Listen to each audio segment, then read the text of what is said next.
Hello, in this video we are going to bring in our substance textures and put them on our table. And to do that,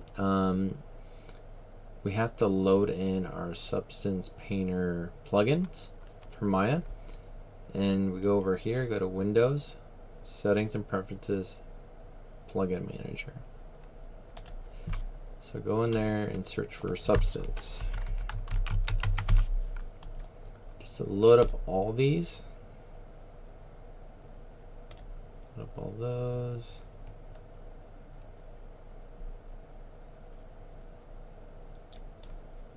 It's gonna be a little bit, I'll pause. Okay, so that crashed it, but now I have it loaded. You should see a pull down right here and a shelf right there. So go to the shelf, click on that, and we need to go over here to apply workflow to maps and click on that, and then make sure this is set to Arnold and say select multiple maps. Then navigate to your project, source images. Okay, so it should be somewhere around, look like this in your source images, and then select all your textures that you exported from Maya or from Painter. Should be like a base color, height, metalness, normal, roughness.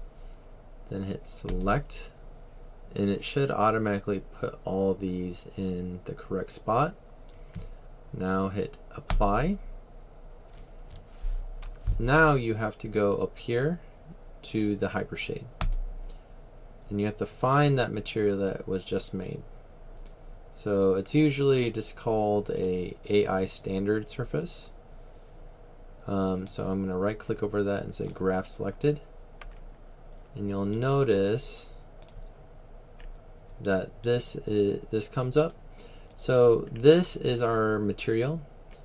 If you click on here, you'll see like the name of our texture. This is these are the textures that are plugging into a material. So if you look at this, there's the base color. They put a multiply divide on it, and it's going into the base color of your material. If you click on this, you'll see all the parameters and all that kind of stuff for this material. By default, you won't see all of it. You have to click on this, and then if you hover over this button, it says input and output. If you click on that, you'll see that the display, so this is the top node, and it goes to the material, and then displacement is on a separate chain here, and this is where your height is. Okay, so I'm going to I'm going to select this, and I'm going to name it something. So usually I do like table wood MTL for material.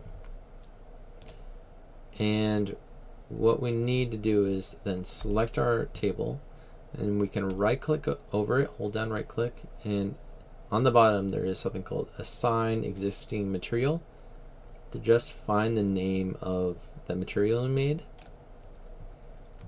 And now we can go up here and say render, and it will come out a little weird, just so you're not too surprised when it shows up. I'm going to pause it while it's rendering.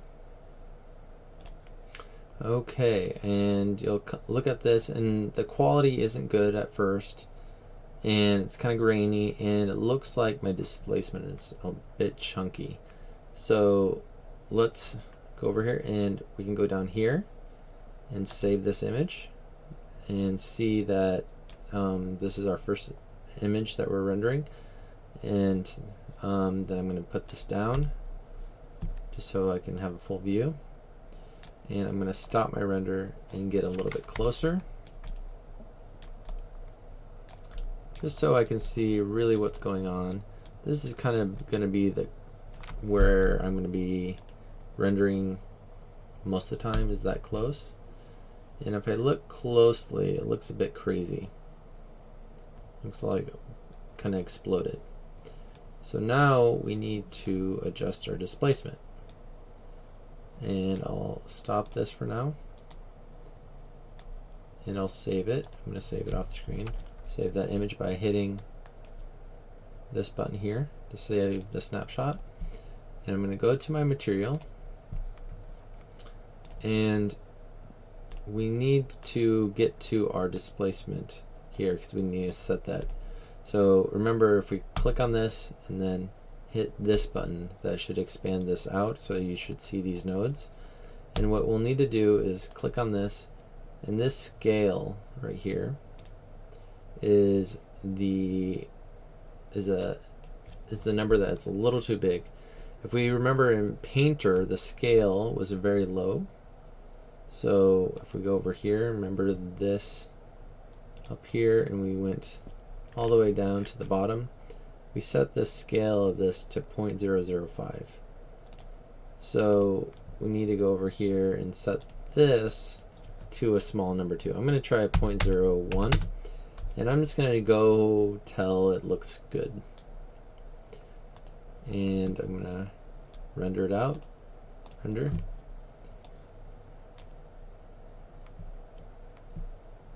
So it's still not looking quite right. I might put this, you can always dock these too. So I can put this right here, and then I can play around with these settings on the fly. So maybe it didn't really affect it because it's kind of have to get out of it, or maybe I have to hit enter and then close it. There it goes. It seemed like it does this thing where it didn't really apply the changes I did. So just be aware of that you might have to click out of it or something, or hit enter. Kind of a weird little bug thing. I'm going to pull this back out, and now that's looking good. I'm going to save that. That fixes most of my problems. And I'm going to go over and bring up my quality. So I'm going to go up here. This is the render settings. I'm going to click on this. And I'm going to go over and go to the Arnold renderer. So by default, the Arnold renderer has is using the CPU renderer, and that's a really good renderer to use, and it's very stable. It's probably the most stable of the two renders that it uses. But there's another one that's a little bit faster and is good for iterating, and that is if we go to System and set this to GPU. Just be aware that GPU can, it is faster, but it can be, there's certain things that don't work with it. So just be aware that it's kind of a newer renderer. Now I can just crank this up to 10 and see how clean this is. It's getting much more clean, and it's a lot faster. And also be aware that you have to have a good GPU for this. So I have a pretty good one. So you can click on that and select the GPU you want to use for manual device selection, but usually you wouldn't need to do that. All right, I'll see you in the next video.